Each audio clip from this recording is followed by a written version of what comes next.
सातारा जिल्हा परिषद सातारा शिक्षण विभाग यांचेकडून जिल्हा आदर्श शिक्षक पुरस्कार सन 2025-26 हा श्रीमती सविता संजय बारंगळे, जिल्हा परिषद प्राथमिक शाळा धनावडेवाडी, तालुका सातारा, जिल्हा सातारा यांना 12/3/2026 रोजी स्वर्गीय यशवंतराव चव्हाण स्मृती सदन टाउन हॉल कराड या ठिकाणी प्रदान करण्यात आला।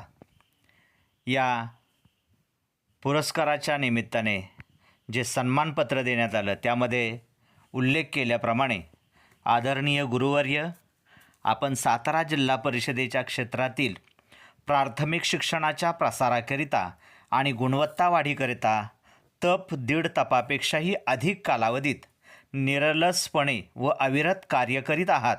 आपल्या समर्थ अध्यापनामुळे व मार्गदर्शनामुळे अनेक विद्यार्थी जीवनात यशस्वी झालेले आहेत। शिक्षक म्हणून आपण केलेल्या सेवेच्या सन्मानार्थ सातारा जिल्हा परिषदेच्या वतीने आपणास हा विशेष पुरस्कार प्रदान करण्यात येत आहे।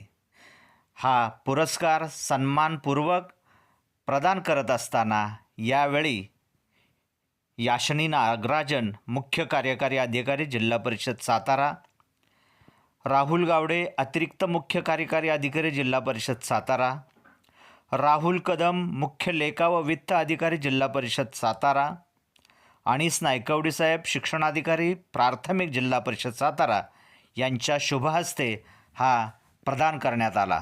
तसेच धन्यवाद। हा पुरस्कार वितरित करत असताना जिल्हा परिषद सदस्य साळुंके सर उपस्थित होते। त्याचबरोबर राष्ट्रीय एकात्मता विकास कार्यसंघ संस्थेच्या वतीने त्यांचं अभिनंदन करण्यात आलं। त्याचबरोबर वासोळे शाळेच्या शिक्षक स्टाफ, त्याचबरोबर सातारा प्राथमिक शिक्षक संघ समितीचे सदस्य, सर्व पदाधिकारी, त्याचबरोबर निसर्ग व सामाजिक पर्यावरण रक्षणाचे पदाधिकारी यांनी त्यांचा गौरव केलेला आहे। कारण कसं आहे की नेमकं ती कमिटी जी होती, म्हणजे डायरेक्टच्या लोकांना दिले होते, त्याच्यामध्ये मला घेतलं ऐकायला। ते अचानक किती 10:30-11 मागणार आणि मी पण शेवटी अचानक आता कोणाला सांगायचं ह्यांना मी मुलं ह्यांना एक त्यातल्या जरा केली मॅडम ऑनलाईन माझ्या पण मुलांना ते शिकवायचं, तर लगेच त्यांनी तयारी केली आणि लगेच आम्ही तो ऑनलाईन क्लास घेतला। मला त्यावेळेला खरं खूप त्याचं कौतुक वाटलं होतं की अशी व्यक्ती की जेणेकरून आपल्याला पण त्याचा फायदा होईल, अशा आपल्या बाराणे मॅडम आमच्या केंद्रात आहेत आणि त्यांचं आत्ताचं जे यश आहे जिल्हा पुरस्कार मिळणं ही काही साधी सोपी गोष्ट नाही। सर्व क्षेत्रात त्या अग्रेसर आहेत। इथून पुढे सुद्धा तुम्ही तुमच्या कार्याला माझा खरोखर सलाम आहे आणि इथून पुढे सुद्धा राज्य पातळीवरचा पुरस्कार मिळो तुम्हाला अशी मी ईश्वरचरणी प्रार्थना करते आणि आमच्या शाळेच्या वतीनं आणि केंद्राच्या वतीनं तुमचे खूप खूप अभिनंदन। अशीच प्रगती होऊ द्या। धन्यवाद। फोटो आहेत सगळे तिथे येऊन सगळं दाखवलेलं ना, नाही म्हटले ती कसं असतं माहिती का, त्या व्यक्तींचे येणाऱ्या मानसिकतेवर अवलंबून असतं। त्यामुळे आम्ही जेव्हा आपशिंगला गेलो तेव्हा मी जातानाच एक पुरस्कार आपशिंगी शाळा आमच्या तालुक्यातली आहे, चांगल्या आहेत त्या, जे काही नसेल तर जे त्यांनी करण्यासारखं आहे त्यांना तुम्ही सॉल्व्ह करून द्या, तुम्हाला 2 दिवसात मिळेल, पण करताना लय एकदा काटेकोर करू नका। पण तिथे गेल्यानंतर त्यांनी आमच्यावर सोपवून दिलं, तुम्हाला जे काही करायचे ते करा म्हणजे। आणि शेवट फायनलला त्यांना ऑफिसमध्ये येऊन मुलाखत वाजायची, तुमचे प्रश्न विचारायचे, माहिती विचारायची। तर बीएमआय म्हणजे आता वजन काढा, वजन केलं तर ते बीएमआय त्यांचा बसत नव्हता, म्हणजे चला करा ऍडजस्ट होते म्हणून वजन करून झालं कमी जास्त म्हणता येते। आणि 100 दिवस प्रशिक्षणाचे दिवस लागत होते ना, ते सुद्धा माझे बसलेले आणि त्यामुळे निष्ठाला केलं होतं का 35 दिवस झाले ते। आणि त्यामुळे थोडंसं कसं आहे की तिकडे जाण्याच्या ऐवजी मला इकडे जर येता आलं असतं तर आणखीन मग आपल्याला राज्याला निश्चितच म्हणजे त्यांना हे करता आलं असतं। म्हणजे थोडीशी आता कसं आहे वर्ण प्रशासनाचं, आणि मलाही माहित नव्हतं की तो प्रस्ताव केलाय किंवा काय, मला पण नाही माहिती।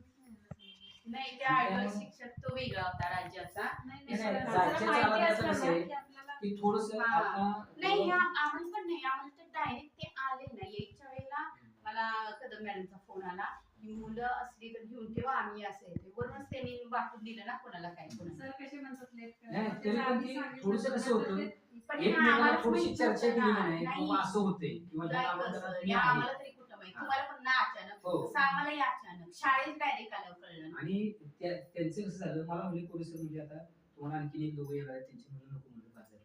कारण कसं होते, आपली शाळा सोडायचं आणि तिकडे जायचं आणि त्या दिवशी दुसऱ्या दिवशी संध्याकाळी यांचा मला फोन आला.